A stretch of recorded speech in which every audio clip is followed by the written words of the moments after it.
Glória a Deus. Boa tarde, meninas. Sempre muito bom estar aqui com vocês. Podem se sentar. Pastor, obrigada pelo louvor maravilhoso. Glória a Deus. Mas antes da gente começar, a gente está na campanha do resgate, resgatando a nossa campanha do resgate.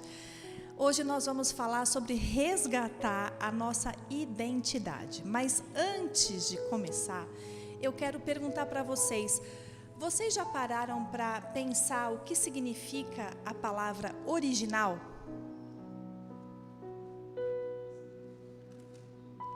Algum chute? Verdadeiro? Que não é falso? Vem de origem. Eu fui pesquisar começo. Eu fui pesquisar no dicionário.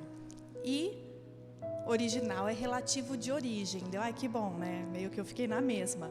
Mas aí eu fui ver o significado, o sinônimo de original, e tá lá assim: incrível, admirável, extraordinário, genial, pitoresco, sui generis, único, que é verdadeiro, real, puro, autêntico, genuíno e legítimo. E para a gente entender melhor uma palavra, nada melhor do que a gente pesquisar o oposto dessa palavra. E o oposto de original é normal, hipócrita, corriqueiro, comum, ordinário, vulgar, conhecido, usual, copiado, reproduzido, imitado, adulterado, reproduzido de novo, autêntico, inautêntico, plagiado, fictício, falsificado e contrafeito. E quando eu estava querendo trazer para vocês a palavra sobre identidade, eu comecei a ver na Bíblia vários momentos em que as pessoas perderam a sua identidade, né? Porque Deus, Ele olha para a gente e Ele nos vê como filhas de Deus. Muitas vezes a gente se olha no espelho e não nos vemos muito assim. E aí eu me lembrei da história de Isaac, que está lá no Velho Testamento. Na verdade, essa palavra está em Gênesis 27, 18. Eu acho que eu não separei aqui para vocês. Deixa eu dar uma olhada.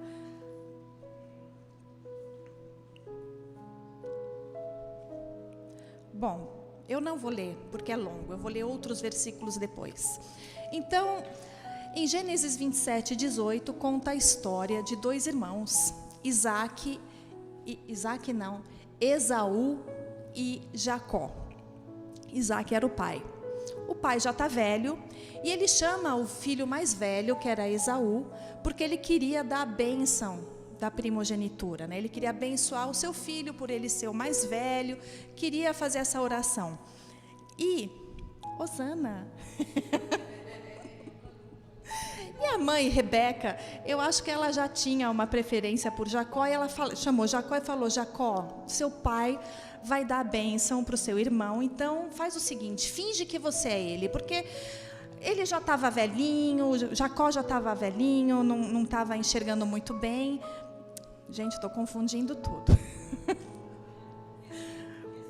O pai, ele já estava velhinho, não estava enxergando bem. Então, Jacó, que era o irmão mais novo, ele se veste como Esaú, põe até peles de animais nos braços, porque Esaú ele era peludo, ele não era. Então, ele faz como a mãe tinha dito, prepara uma comida gostosa e vai lá falar com o pai. E o pai, eu acho que ele deve ter notado algo diferente. Ele pergunta: quem é você? E ele fala, Jacó fala para o pai: eu sou Esaú, o seu primogênito. Eu fiz como você me disse, então vem, senta aqui e come da comida que eu fiz, né? Ele era um grande caçador. Então senta aqui, pai, come, e depois você me abençoa. Então nesse pedaço da Bíblia a gente vê que Jacó finge ser uma outra pessoa para que ele fosse abençoado. E aí isso me trouxe na cabeça, nós precisamos parar de fingir ser outra pessoa para que a gente seja abençoado. A gente tem que tirar da nossa mente essa ideia de que Deus não tem algo para a gente. Deus tem algo para todos. Deus tinha uma bênção também para Jacó, não é porque ele era o mais novo que ele não seria abençoado. Mas Jacó não acreditava que Deus tinha algo especial para ele. Então ele precisou se fazer passar por outra pessoa, ele imitou uma pessoa, ele pegou uma outra identidade para que ele fosse abençoado. E lá em Mateus 14, a gente tem a história de Jesus andando sobre as águas, que muitas de vocês devem conhecer. E vocês lembram da história, né? Estava aquela tempestade, Ana acorda. E Jesus veio caminhando sobre as águas em direção ao barco, e os discípulos se assustam, e eles falam, quem é você? Né? E Jesus fala, gente, se acalma, sou eu. Não é um fantasma, não é uma assombração. E Pedro fala, Senhor, se é você mesmo, me faz ir ter contigo por cima das águas. E Jesus fala, vem. E Pedro foi.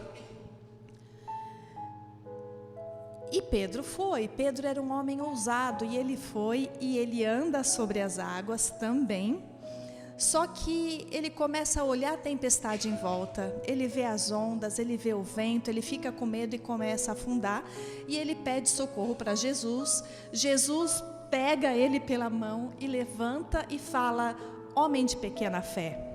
E eu falo, caramba, que fé que faltou para Pedro.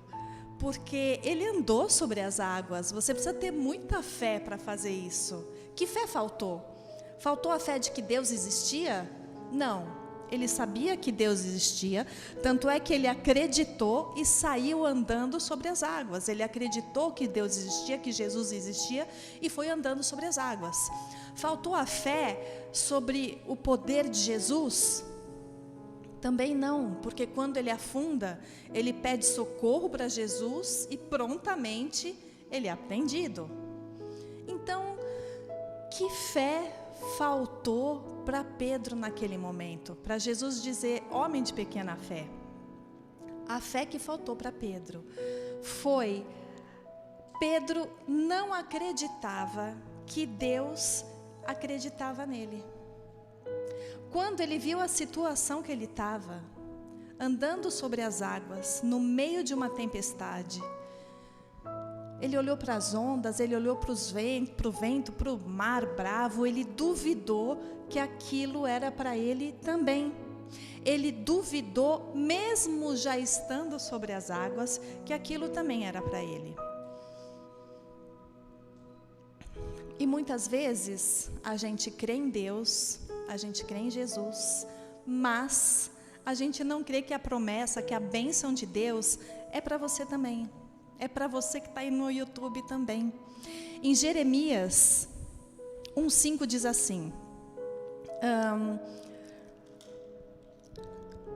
antes que se formasse do ventre, eu te conheci, e antes que saísse da madre, eu te santifiquei.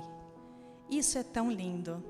Esse texto diz que Deus te conheceu antes de você ser formada no ventre da sua mãe.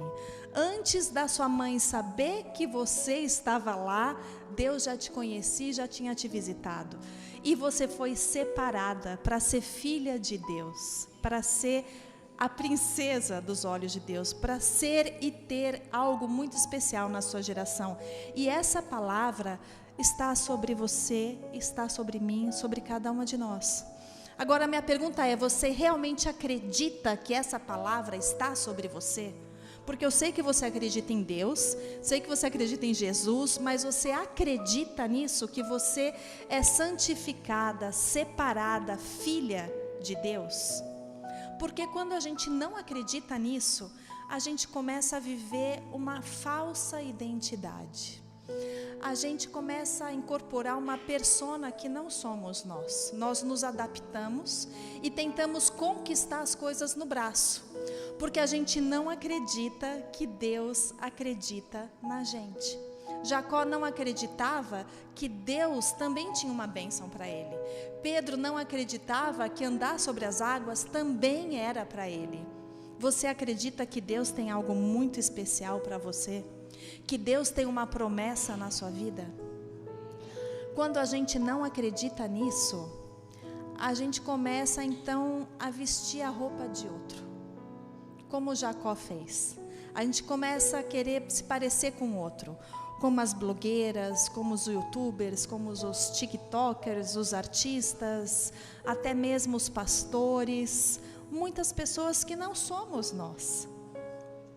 Uma coisa é você ver uma roupa, ai Paula, que blusa bonita, onde você comprou? Quero uma igual. Nossa, Cleusa, que cabelo bonito, eu quero a minha cor igual ao seu. Isso é válido, vai mesmo, esteja sempre elegante, bem arrumada, cheirosa, mas cuidado para não exagerar, porque você não precisa mudar quem você é para ser aceita. Você não precisa mudar o seu linguajar, o seu jeito, o seu penteado, a sua roupa, a sua aparência. E isso mesmo dentro da igreja. A gente muitas vezes se pega querendo se parecer aquilo que nós não somos. Oramos de uma maneira que não é a nossa de orar, porque a gente quer ser aceito, a gente acaba se moldando a certos costumes e usos só para sermos aceitos, para falar, nossa, a Mariana tem uma oração abençoada, mas se você for espremer, é idêntica à oração do pastor Daniel.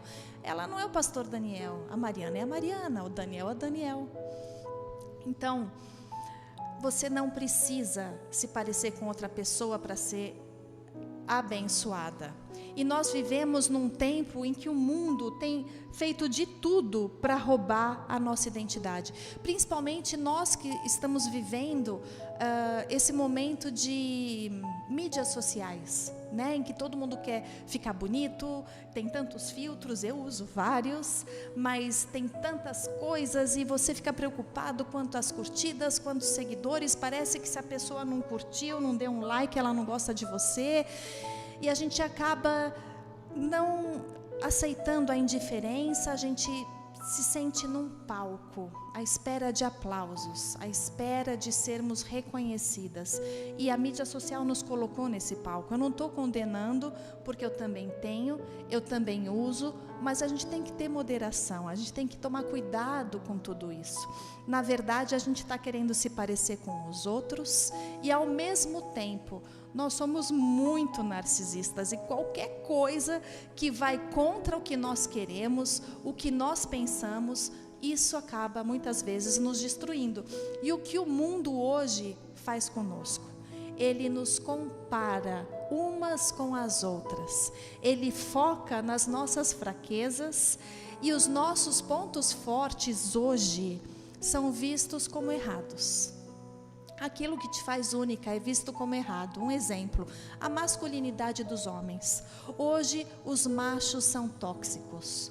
Ou a mulher que depila a axila, ela está indo contra a natureza. Não precisa se arrumar, não precisa estar cheirosa, não precisa usar absorvente. Ah, gente, pelo amor de Deus, vai. Seja feminina, Deus te fez feminina. Mulher é feminina, homem é masculino, acabou. O que sai disso é do capeta. Agora, a sua opção sexual é coisa tua, é entre você, ninguém tem nada a ver com isso, muito menos eu. Então, tudo isso acaba confundindo a nossa identidade, porque os meninos não podem ser masculinizados, as meninas não podem mais ser princesas, e as pautas de hoje que o mundo nos impõe, principalmente pauta de gênero, pretos versus brancos, os veganos, os ecochatos, tudo isso, gente, nos divide. É verdade. Hoje nós vivemos num mundo dividido, e o mundo dividido é enfraquecido. O país enfraquece, a sociedade enfraquece, a igreja enfraquece, o indivíduo enfraquece. Esse jogo de ideias é um instrumento de guerra. Nós estamos numa guerra que é chamada guerra irregular. Conhecem? São as novas regras de guerra.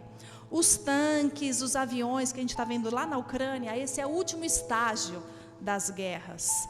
Na verdade, as guerras, elas começam destruindo valores de um povo, dividindo esse povo. E isso acontece, por exemplo, através das mídias. justamente para causar divisão na sociedade.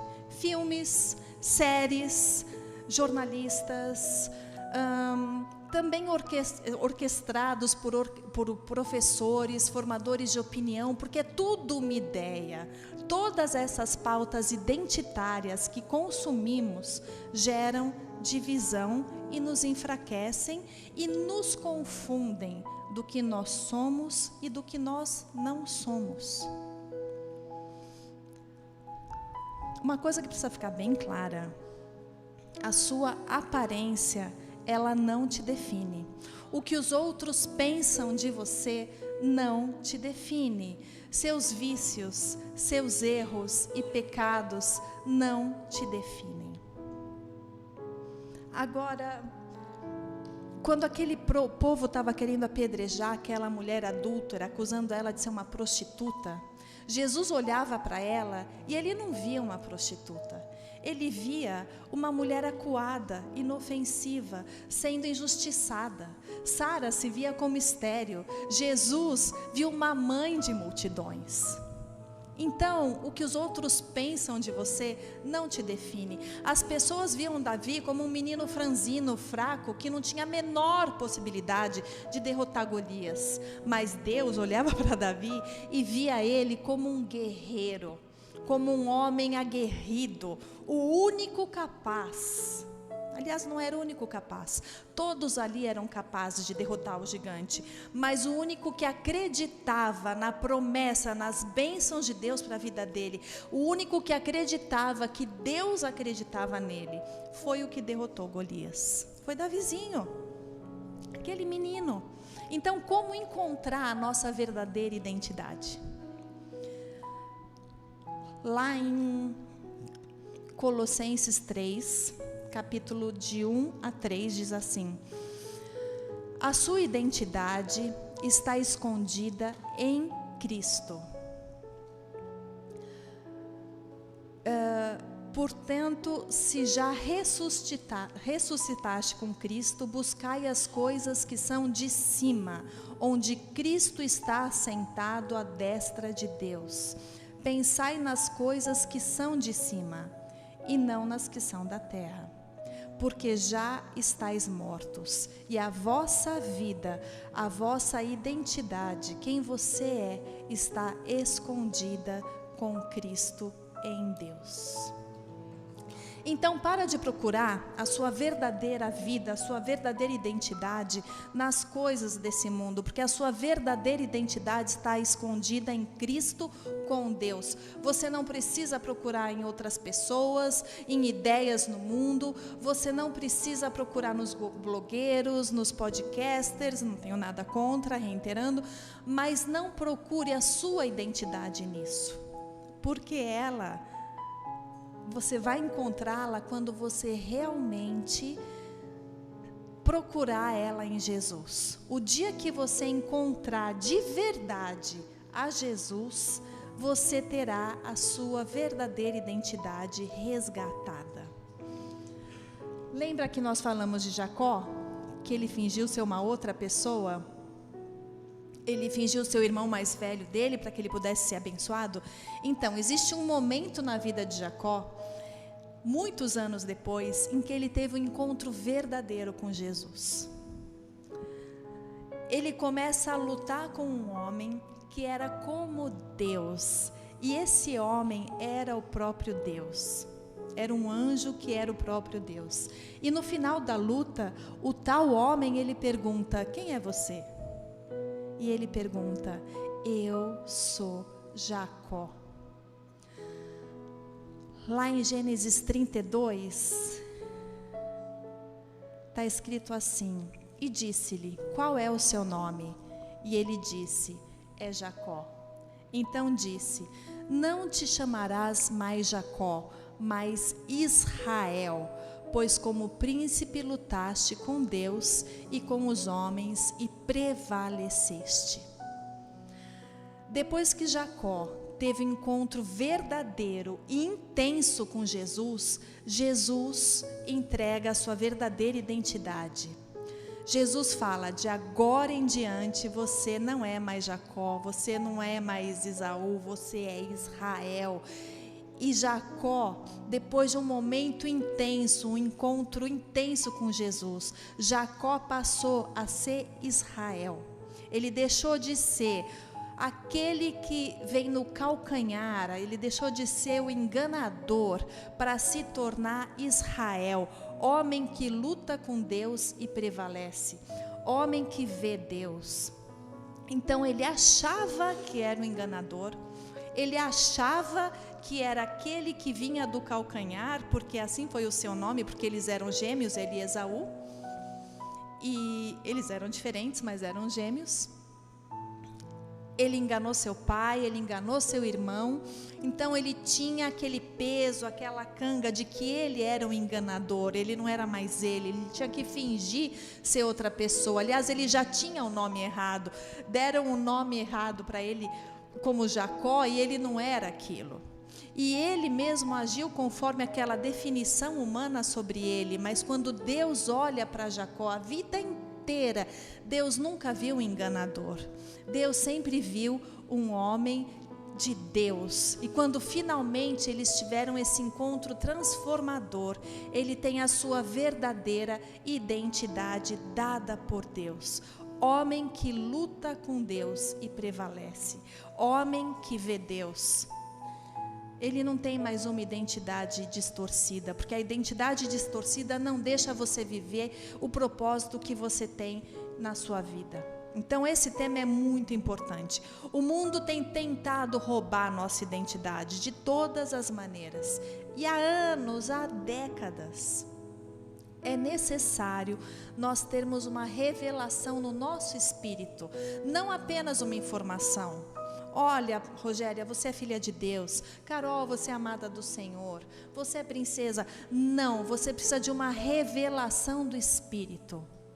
Ou seja, Deus testifica dentro de nós: você é minha filha. Isso é muito mais que uma informação. Você é filha, Dona Antônia. Então a nossa identidade de filhas de Deus revelada é tão importante que no capítulo 4 de Mateus nós vemos Jesus sendo tentado no deserto pelo diabo. É uma tática muito antiga isso. Nesse encontro a gente pode perceber que o inimigo, ele sempre nos questiona a nossa identidade. Ele estava questionando a identidade de Jesus. Ele perguntava: se tu és o Filho de Deus, faz isso. Se tu és o Filho de Deus, faz isso. Ele insistia. Jesus tinha acabado de ouvir do Pai que a sua identidade era de filho. Ele tinha acabado de ser batizado e ouviu a voz do céu: esse é meu filho amado, em quem eu me comprazo, em quem eu me alegro. Mas mesmo com essa revelação vinda do céu, o diabo tentou questionar a sua identidade, tentou confundir Jesus. Se tu és o Filho de Deus, se tu és o Filho de Deus, se tu és o Filho de Deus. Essa é a tática do inimigo, e ela é muito velha. Essa é a tática do inimigo das nossas almas. É a mesma que ele tentou usar contra Jesus. Você acha que não vai tentar contra você? Se ele roubar a nossa identidade, ele já roubou tudo. Porque sem sabermos quem nós somos, nós jamais vamos estabelecer o reino de Deus nessa terra. Enquanto não sabemos quem somos, não somos ameaça para o império das trevas, porque a gente sempre vai estar insegura, indecisa, com medo, achando que as bênçãos não são para a gente, que as nossas bênçãos têm que ser nível médio e a gente pode andar sobre as águas. A gente deixa de ser a pessoa que Deus formou para que nós fôssemos. Deus nos formou desse jeito, para nos usar desse jeito, porque cada uma de nós, com as nossas diferenças, nos completamos. E somos usadas de uma maneira diferente para atingir pessoas diferentes. Eu atinjo pessoas que vocês não atingem, e vocês atingem pessoas que eu não atinjo. Mas quando a sua identidade é roubada, é confundida, você fica insegura de ser aquilo que Deus quer que você seja. Eu lembro que uma vez eu fui contratada para ser funcionária da igreja. Eu tinha acabado de sair do mundo da moda e eu falei, bom, eu não vou poder ir vestida na igreja do jeito que eu me visto. Eu não vou poder ir na igreja de havaiana, de calça não sei como. Não era nada piriguete, eu era esquisita. Aliás, meu filho fala que eu sou esquisita até hoje na maneira de me vestir, mas tudo bem. Já melhorei muito. E aí, gente, eu fui no shopping e comprei um monte de terninho, de taierzinho, de saia lápis, e camisa, e sapatilha. E eu ia trabalhar assim. Minha função nem era pastora, mas eu era uma pastora, estava trabalhando dentro da igreja. Eu pensei, eu vou ter que me vestir assim. Eu confesso para vocês que foi uma das épocas mais infelizes da minha vida, porque eu não era aquilo, eu não me sentia à vontade naquela fantasia que eu me pus e que eu me pus, que a igreja nunca me pediu para colocar. Eu me espelhei em pastoras que eu admirava na aparência, e aquilo não era eu. Então, quando você finge ser uma pessoa que você não é, você acaba sendo infeliz, porque a essência que Deus colocou em você, o seu jeito peculiar de ser, é seu, e Ele vai usar isso. Então, seja quem você é. Não fique insegura achando que a promessa não é para você. A promessa é para aquele que chegou antes, a promessa é para aquele que é mais espiritual, a promessa... Não!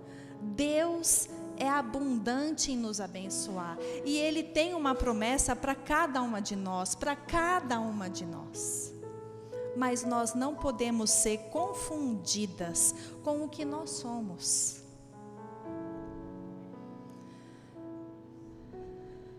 No capítulo de Gênesis 1, verso 27 diz assim: e criou Deus o homem à sua imagem, a imagem de Deus o criou, homem e mulher os criou. Nós fomos feitas à imagem e semelhança de Deus. Lembra no começo que eu pedi para vocês guardarem a palavra original, que significa, e o contrário de original? Então eu vou voltar aqui na definição de original. Original, você é relativa à origem. Você foi originária de Deus. Você é incrível, admirável, extraordinária, genial, pitoresca, sui generis, única.